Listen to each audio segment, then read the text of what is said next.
তুই সত্যি করে কত তোর শ্বশুর শাশুড়ি তোরা অনেক অত্যাচার করছে না?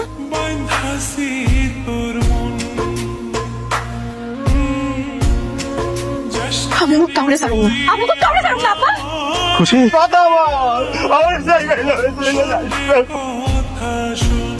ব্যাপার খুশি, আমি কতবার কল দিলাম, ঠিক আছে তো? ঠিক আছে, আচ্ছা শোনো, আমি ঢাকা এসেছি, আমি গ্রামে আসবো তোমাকে নিতে। আশা লাগবে না, আমি একাই চলে আসবো।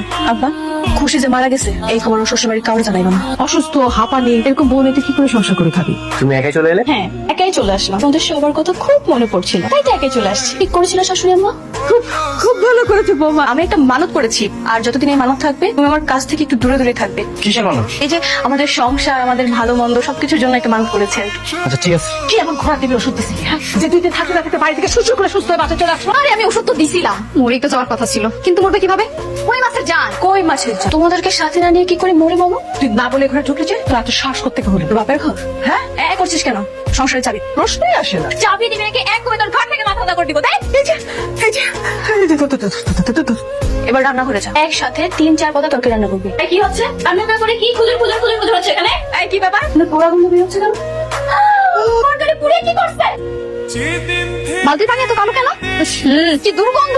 আমাদের কুকুর আছে না, কুকুরের বিষটা আসলে হয়েছে কি, ওই যে কুকুরের বিষটা বাজারে অনেক বেশি ডিমান্ড, তাই বানিয়েছে বিক্রি করবো বলে। কুকুরের বিষটার পানি অনেক বেশি ডিমান্ড? কেন তোর বিশেষ হয় না? ওকে তাহলে তুই এক কাজ কর, তুই এটার গন্ধে শুক। আহা না কেন, শুকে দেখ না, অন্যরকম শুক। আমি থানায় যাবো, আমি ওখানে আমি মামলা করব, আমি ওখানে ছাড়ব না। কোনো লাভ হইব না আব্বা, ওরা বড় লোক মানুষ, মান সম্মানের ভয় আইন কিনা দিব। ওপরে আমি তিলে তিলে মারবো, আমার বোনের যেই কষ্ট দিয়ে মারছে এটা 3 ডাবল কষ্ট দিয়ে আমিও করে মারবো। আমি জানি তুমি খুশি না, তুমি হাসি। আমি তোমাদের গ্রামে গিয়েছি, তোমার বাবা সবকিছু আমাকে খুলে বলেছে। আমি আসার সময় আমি থানায় ওদের নামে কেস করে এসেছি। কেস করে কি হবে? কাল তো ঠিকই ছাড়া পেয়ে যাবে, তার থেকে ভালো আমি আগুনে পুড়িয়ে মারবো। আগুনে পোড়াতে গেলে তুমি নিজে আগুনে পুড়ে মরবে। মার জুই ওদেরকে আইন দেখবে, আইনের সর্বোচ্চ শাস্তি